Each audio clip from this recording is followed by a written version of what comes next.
Hi everybody, my name is Alex, and I welcome you to this new episode of Deep Tech. Today we will discuss the appropriate measures to take if you are hit by a ransomware attack.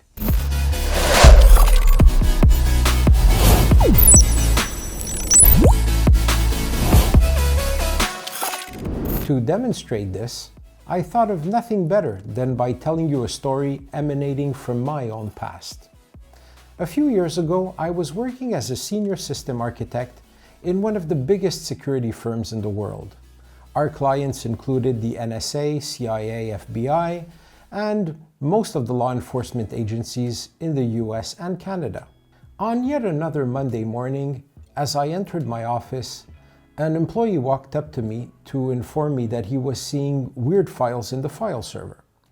I immediately logged into the file server and discovered thousands of files with a very strange extension, one that I had never seen before. After a quick Google search, I was hit by reality and felt my heart sink to my stomach. The company had just fallen victim to a ransomware attack. My brain rapidly started doing the math, and due to the sheer amount of encrypted files I was seeing, I quickly realized that the consequences would be disastrous. We had prepared for such a day, and we had everything in place to mitigate such an attack. We had hourly backups being sent to a SAN, then encrypted and synchronized to the cloud for safekeeping. But I couldn't help how I felt. Why? Because no matter what you do to prepare for such a thing, the downtime will be extensive and the end result will be expensive. As a security firm dealing with government entities, we had a legal obligation to keep all of our customer data for a period of at least 7 years. And even though we had backups, there was no guarantee that the restoration would be successful. We could be facing some major legal issues.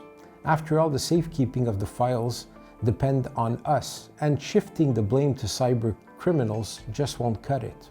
Furthermore, due to the size of the company, every hour of downtime was costing hundreds of thousands of dollars. I had to act fast and act now. But where would I start? At the time, we did not catch on to the issue before a tremendous amount of data was encrypted. This made me realize that the encryption must have started at least on the previous Friday and lasted during the whole weekend. It didn't take long for the CEO to end up in my office asking some hard questions. My answer was simple: there is no other alternative but to bite the bullet on this one. I immediately got the green light to do whatever it takes to mitigate. The first step, which is the most important one, was to locate the source of the encryption and stop it immediately. Not knowing where was the target, I immediately demanded that all the 1,000 employees in the company shut down their computers immediately. I did not waste time sending notices to the management team before I dispatched the technical support staff all over the offices in the various buildings to shut down any computer they could find. Meanwhile, the network administrator was checking the switches for network activity to make sure that we did not leave any machine online. In parallel, I was shutting down every single server on the network, except for the domain controllers, as I was certain that they were not the source of the malware and that the malware could not have access to them. This is because I had never used the domain admin credentials in software needing higher privileges, such as the backup software or monitoring tools like SolarWinds.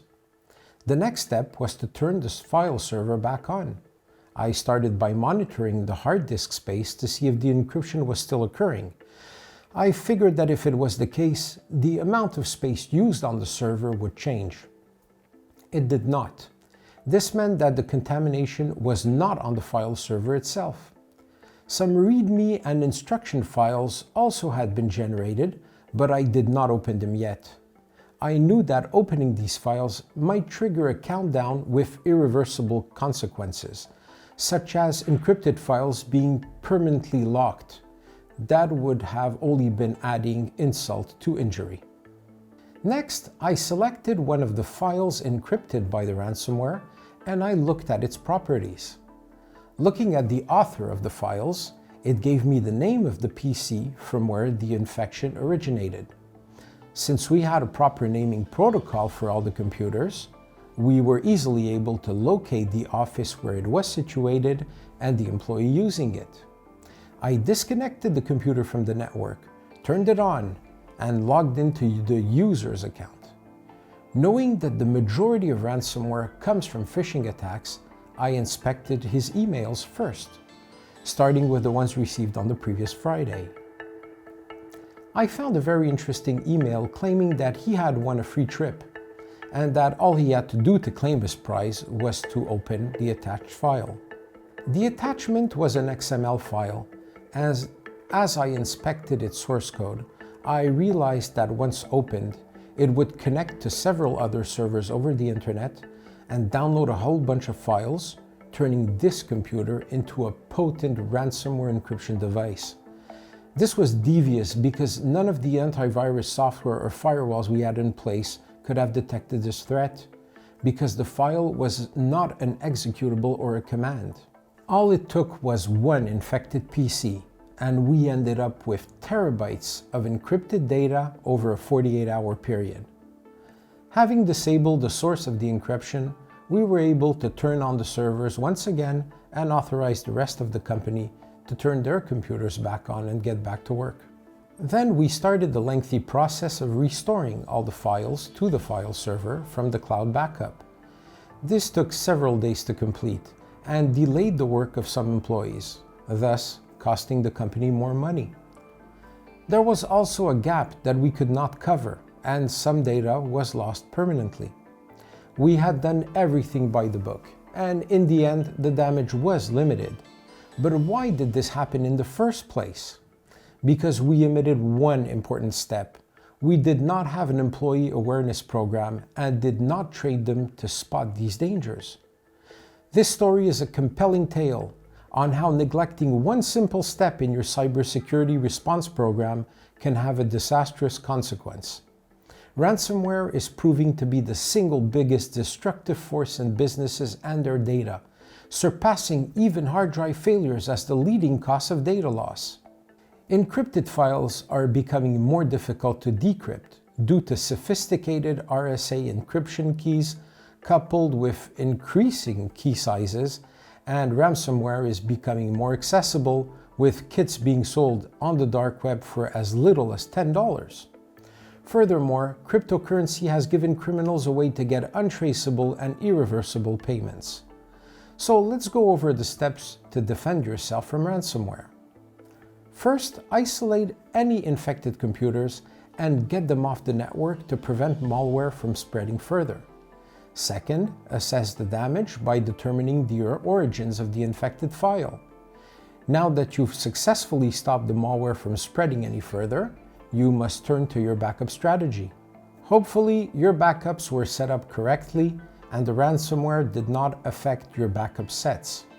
Because ransomware is now very common and cybercriminals are constantly developing new measures, ensuring that your company has a bulletproof backup solution is imperative to ensuring that your business can quickly get back to normal following an attack. Make sure that the management team is familiar with your mitigation tactics and that they have pre-approved it.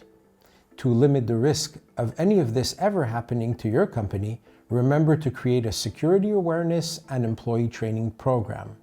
Test your staff at regular intervals to make sure that they do not forget these procedures. Sending a legitimate-looking phishing emails to your own employees is a great way to find out who will fall for it. I'd like to remind you that if you need an experienced IT consultant or cybersecurity expert, or help and advice to put in place a solid cybersecurity program for your company, don't hesitate to get in touch with me at paradoxweb.com. I hope this episode will help you improve the security in your company and help you prepare for a ransomware attack. Thank you for watching, and see you next time in a new episode of Deep Tech.